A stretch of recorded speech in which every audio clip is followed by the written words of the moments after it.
Well, Realmuto is just on fire.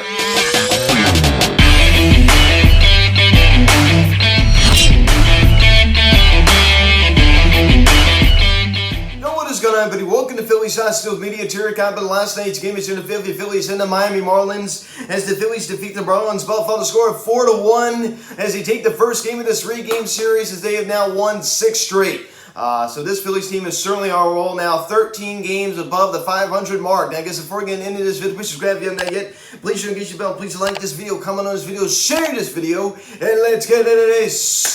JT Realmuto, right? I mean, this man has definitely been the BCIB over the last month or so. This man has just been on another planet. RBI double last night as well as a solo home run. He's your Phillies Hot Steel Media player of the game. Zach Wheeler going 6 innings, striking out 8. Pretty decent start. Somebody said I think it was kind of an odd start for Zach Wheeler last night. He allows the 1 home run, but he only went 6 innings, but struck out 8. So he continues to rank up the strikeouts. That's certainly been continuing to be a good thing for Zach Wheeler. So Gene Segura also going yard last night as well. His first home run since coming off of the IL. A little injury update on Bryce Harper we'll get to a little bit later. As we pick up the scoring summary here in the bottom of the first inning, JT Realmuto up at the plate with Al Bohm at second. After Al Bohm popped the ball up in the right field, Joey Wendell runs out to right field in the right fielder's territory, and the ball drops. That was just a total miscommunication between the right fielder and the second baseman. I mean, just terrible. And of course, that would lead to a run. As JT Realmuto doubles on a line drive to left field, Al Bohm comes around to score easily from second. And the Phillies now lead 1-0. Marlins starter Braxton Garrett, certainly not too pleased when that ball dropped in right field, and now he's standing out there longer, throwing more pitches. If I was a Marlins fan, I would be going crazy on those guys. I really would. That would really infuriate me as a manager. So I'm sure Don Mattingly did not like that very much. It's just a total miscommunication. Call off the baseball. That's clear in the right fielder's territory. So I'm not sure why in the world Joey Wendell, the second baseman, was running out there so deep in the outfield. I just don't understand. That was just so weird. It seemed like it was just so focused on trying to catch the baseball. He had no idea he was just running it right in the right fielder's territory. That's stuff you practice all the time. So I'm not sure how you can mess that up. I guess, it's an example that we're all human. Realmuto's 16th of the season. Another clutch hit for JT. Another clutch hit for this guy. He continues to just be a monster with runners in scoring position. 1-0 Philadelphia. Then we pick it up here in the top of the 4th inning. J. Belde homers on a fly ball to right field. His second of the season off of Zach Wheeler as the Marlins now tie it at 1. So as I talked about, that was pretty much like the only big mistake Zach Wheeler made last night. Other than that, he was pretty good, right? Going 6 innings and striking out 8. Another good start out of Zach Wheeler. Then we pick it up here in the bottom of the 4th inning. JT Realmuto does it again. BCIB as he homers on a fly ball to left field, his 13th of the season, a solo shot, of course, since this team hits so many solo runs because no one really seems to ever get on base, and it's now a 2-1 Phillies lead. This man is incredible, almost an 800 OPS, the average now sits just a point shy of 270. Realmuto's just on another planet right now, and it's just wonderful to watch. This man is just a very exciting player to watch right now. JT Realmuto, the BCIB, certainly over the last month and a half or so. Then we pick it up here in the same inning. Gene Segura joins in on the action as he homers on a fly ball to left field. 7th of the season, and it's now 3-1 Phillies.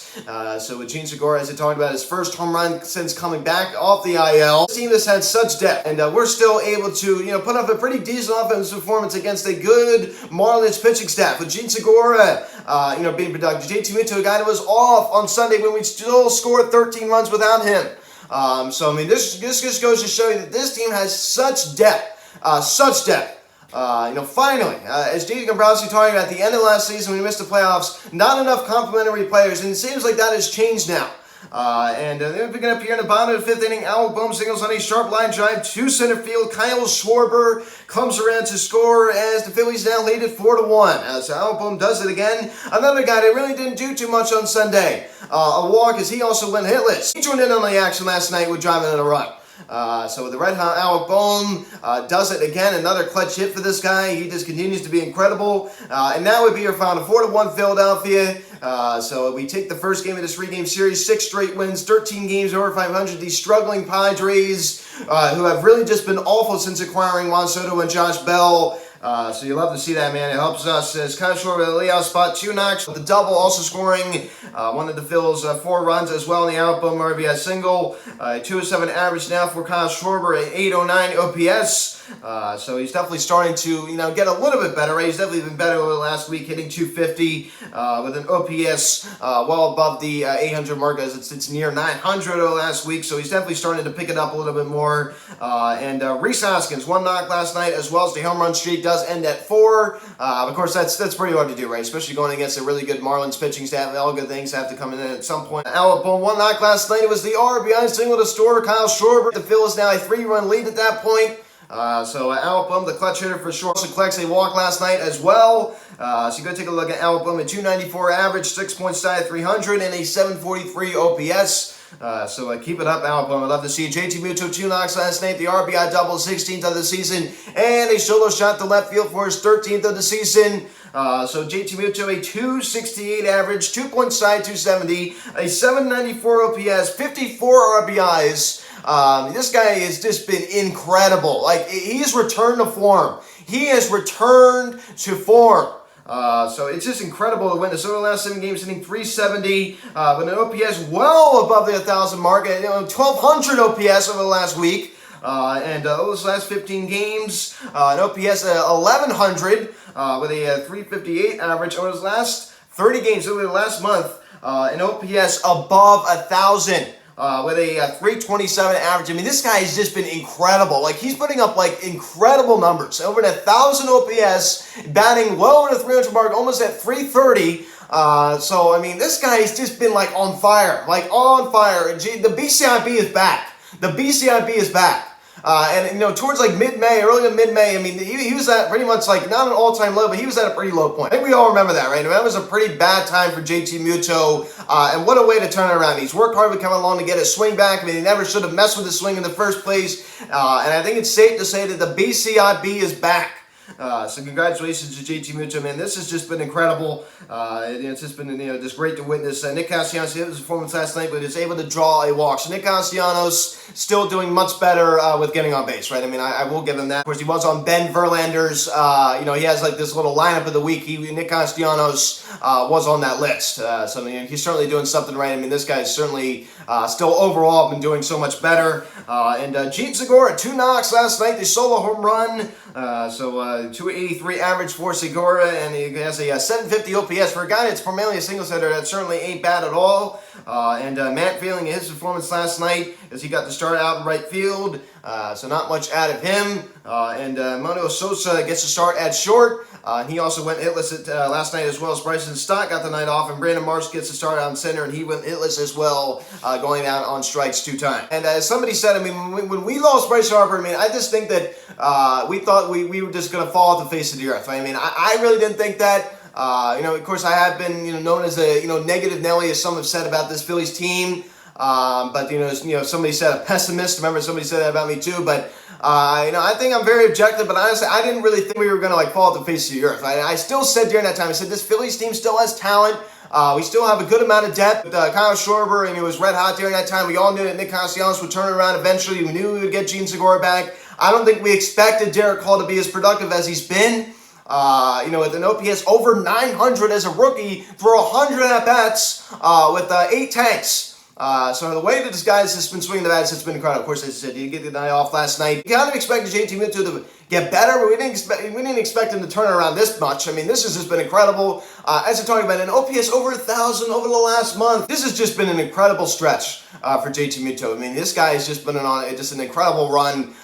So this team can stand on its own 2 feet without the reigning NL MVP Bryce Harper. This is a good baseball team, and they have proven that they are a good baseball team. Yes, I understand we've been playing a lot of lousy teams over the last few weeks with the Pittsburgh Pirates, the Washington Nationals, and of course now with the Miami Marlins. But I mean, still, this has just been an incredible stretch of Phillies baseball to witness, right? I mean, they take 2 out of 3 from the Atlanta Braves during that stretch. They split the 2-game series with the Braves. And this is certainly going to be an interesting weekend in New York. I'm very curious to see how they're going to do. But the fact that they've been able to go this long and play so well without their best player, it really says something about this team, right? I mean, I think this is a playoff team. I do think we will make the playoffs. The Phillies have gone 22-11 since losing Bryce Harper. Now imagine when Bryce Harper comes back. Now imagine how much better that's going to be once you get that guy back in the lineup. So we'll get to Bryce in a little bit towards the end, talking about a little injury update on him. This has just been an incredible stretch to see these guys heat up. I mean, Alec Boehm as well, you can put that on the list too. A guy that we did think would get better. I mean, of course, he really started off the season strong at the plate. Not so much defensive. I mean, he's clearly improved defensively since April. He's definitely been playing a much better third base. Even as Bryce talked about the other day in the booth. We didn't expect him to heat up as much as he did. He had a fantastic month of July, and he still had a pretty good month of August as well. Other guys, so many other guys have stepped up. Right? As I talked about, Derek Hall, JT Muto, Albumna Castellanos has gotten much better. Kyle Schwarber still hitting the home runs. So this Phillies team is a good baseball team. There's no question about that. I'm very, very proud of this team for hanging in there. And Zach Wheeler, 6 innings, 5 hits, 1 run, a run was earned, 3 walks, and 8 strikeouts. A 2.63 ERA for Zach Wheeler. And the fastball still has a pretty good amount of life on it, that's for sure. The slider looked pretty good last night. Certainly the pitch count was a little high, and I believe that's definitely part of the reason why he only went 6 innings. But 8 strikeouts in 6 innings is certainly no slouch. So he continues to be one of the best pitchers in baseball. 11-5 now on the year for Zach Wheeler. Jose Alvarado, an inning last night, 1 walk and 2 strikeouts. David Robertson, a clean top of the 8th inning, 1-2-3. And Sergio Dominguez with a clean 1-2-3 top of the 9th inning as he collects a save. His 7th of the season. Great win out of this Phillies team, right? Of course, there were a few rain delays to start the ball game and in the middle of the ball game. 7-5, the first pitch tonight as the Phillies are back in action. Sandy Alcantara on the mound for Miami, 10-4. They won 8-8 ERA. Going against Noah Syndergaard, making his second start as a Phil, 6-8 with a 4.02 ERA. Got a serious win here tonight, and hopefully we can sweep tomorrow at 105. So a little injury update on Bryce Harper. Of course, he did have a little bit of a setback yesterday, right? Dealing with a little bit of some elbow soreness, of course, with that torn UCL. Think about it, he's almost had 2 months off. I'm very surprised about this. So the Phillies did say that when he does return, he's going to be DHing. At least we're going to have him back. But, it's still, this has just been a pain in the butt for him this year, man. He's barely even been able to play right field. This has just been a weird year for him. And I really give him credit for continuing battling, through this. This man is just a machine. Even during that torn UCL, he's still putting up MVP numbers like he was last year. Now he's had, I can't believe he almost had 2 months off. I'm very surprised that UCL isn't a lot better. And clearly it's not. He's still been hitting off the tee a little bit, but now they are going to slow down his rehab process. Of course, he hasn't even gone on a rehab assignment yet to Lehigh Valley, so that hasn't even started yet. I was hoping that maybe the next couple of days to a week, maybe he'd start that, but I don't think so now. I still believe he will be back before September 1st. I still believe that. This is just a pain, man. I miss this guy. As well as the Phillies have still been playing, there's still a void there.